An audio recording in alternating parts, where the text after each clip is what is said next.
लखनऊ के अलीगंज हादसे ने बुझाए कई घरों के चिराग, योगी करेंगे एक एक का हिसाब। सपा कनेक्शन मिलने से मचा हड़कंप, योगी दंग। आखिर क्या था वो फैसला जो पलट दिया गया? आखिर किसके कहने पर बची थी इमारत और किसकी लापरवाही ने बच्चों को मौत के मुंह में धकेला? सब कुछ योगी को पता लगा। अब कसेगा जांच में हर किसी पर शिकंजा। लखनऊ के अलीगंज इलाके में हुआ हादसे ने सबको हिलाकर रख दिया है, क्योंकि उन परिवारों का एक ऐसा जख्म बन गया है जो शायद जिंदगी भर नहीं भर पाएगा। जिस जगह बच्चे अपने सपनों को आकार देने जाते थे, वहां अचानक धुआं और आग का ऐसा कहर टूटा है कि कई घरों की जिंदगी अब बुझ गई है। किसी माँ का बेटा चला गया तो किसी पिता की आंखों के सामने उसका भविष्य छिन गया।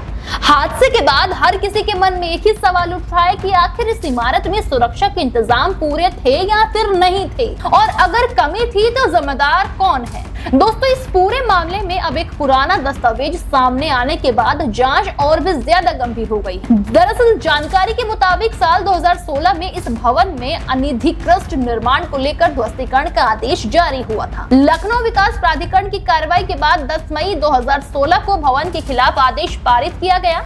लेकिन हैरानी की बात यह है कि 2 महीने से भी कम समय के भीतर 5 जुलाई 2016 को उसी आदेश को निरस्त कर दिया गया। अब सवाल यही है कि जिस निर्माण पर कार्रवाई की जरूरत महसूस हुई थी, उसे बाद में राहत कैसे दे दी गई? क्या उस समय नियमों की पूरी जांच हुई थी या फिर किसी स्तर पर लापरवाही बरती गई थी? अलीगंज अग्निकांड में बड़ा खुलासा। 2016 में आया था ध्वस्तीकरण आदेश, 2 महीने में आदेश हुआ निरस्त।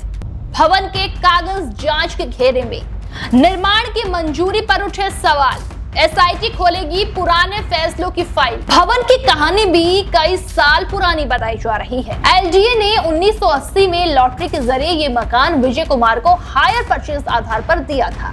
बाद में किस्तें पूरी होने पर साल 2005 में मकान की रजिस्ट्री विजय कुमार और उनकी पत्नी उषा के नाम हुई, और साल 2013 में ये संपत्ति वीरेंद्र प्रताप शुक्ला और सुरेंद्र प्रताप शुक्ला को बेच दी गई। साल 2014 में एलजीए के रिकॉर्ड में भी नए खरीदारों का नाम दर्ज हुआ और इसी दौरान आवासीय उपयोग का नक्शा भी स्वीकृत हुआ था। लेकिन दोस्तों, बाद के वर्षों में कथित अनधिकृत निर्माण की बात सामने आई और यहीं से इस पूरी व्यवस्था पर सवाल खड़े हो गए।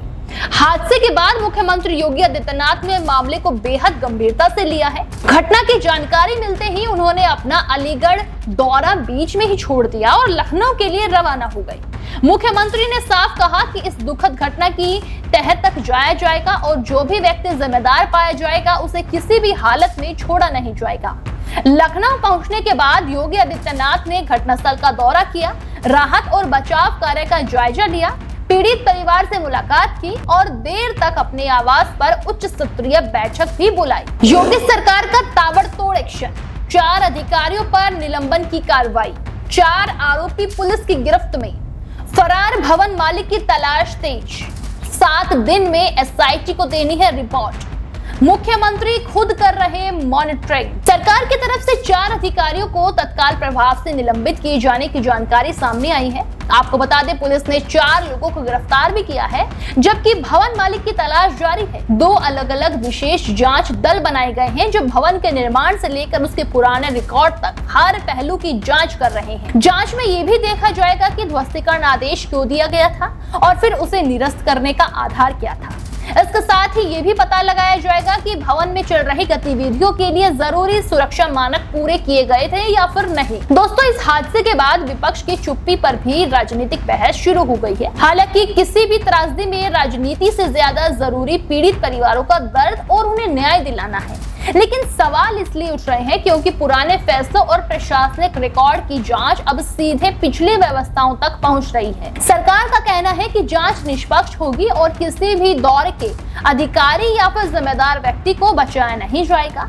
तो दूसरी तरफ विपक्ष की प्रतिक्रिया का इंतजार भी किया जा रहा है कि वो इस मामले में पीड़ितों के साथ किस तरह खड़ा होता है। अलीगंज अग्निकांड ने लखनऊ ही नहीं बल्कि पूरे उत्तर प्रदेश को झकझोर दिया है। बच्चों की मौत की खबर ने हर आंखें नम कर दी है। दोस्तों, अब इस मामले में सिर्फ आग लगने की वजह जानना काफी नहीं होगा, ये भी पता लगाना होगा कि क्या भवन के बाहर निकलने का रास्ता सुरक्षित था, क्या फायर सेफ्टी के इंतजाम मौजूद थे, क्या संबंधित विभागों ने समय समय पर निरीक्षण किया था, और सबसे बड़ा सवाल ये कि 2016 में जिस भवन पर ध्वस्तीकरण की कार्रवाई तय हुई थी वो बाद में कैसे बच गया। जांच दल को 7 दिनों के भीतर अपनी रिपोर्ट मुख्यमंत्री को सौंपनी है। रिपोर्ट में भवन के नक्शे, निर्माण अनुमति, सुरक्षा व्यवस्था और पुराने प्रशासनिक आदेशों की पूरी पड़ताल होगी। अगर किसी अधिकारी ने नियमों को अनदेखा किया या फिर किसी ने गलत जानकारी देकर राहत ली तो उसके खिलाफ कानूनी कार्रवाई हो सकती है। आपको बता दें, मुख्यमंत्री का साफ साफ संदेश है कि बच्चों की मौत के जिम्मेदार लोगों को बख्शा नहीं जाएगा। लखनऊ का ये अग्निकांड सिर्फ एक हादसा नहीं बल्कि व्यवस्था की सबसे कठिन परीक्षा है। जिन परिवारों ने अपने बच्चों को खोया है उन्हें सिर्फ संवेदना नहीं बल्कि सच और इंसाफ चाहिए। अब सबकी नजर एसआईटी की रिपोर्ट पर है। क्या 2016 का फैसला पलटने वालों की भूमिका सामने आएगी? क्या भवन मालिक तक कानून पहुंचेगा? क्या बड़े अफसरों पर भी कार्रवाई होगी? और क्या इस दर्दनाक हादसे के बाद उत्तर प्रदेश में ऐसी इमारतों की जांच और सख्त होगी? जवाब जांच के बाद सामने आएगा, लेकिन इतना तय है कि अलीगंज की आग ने कई पुराने सवालों को फिर से जला दिया है। देश दुनिया की हर बड़ी, सटीक और भरोसेमंद खबर देखने के लिए अभी विजिट करें हमारे वेबसाइट nowuttarpradesh.com और nownoida.com पर, क्योंकि यहाँ आपको सिर्फ सुर्खियां नहीं बल्कि पूरी जानकारी मिलेगी।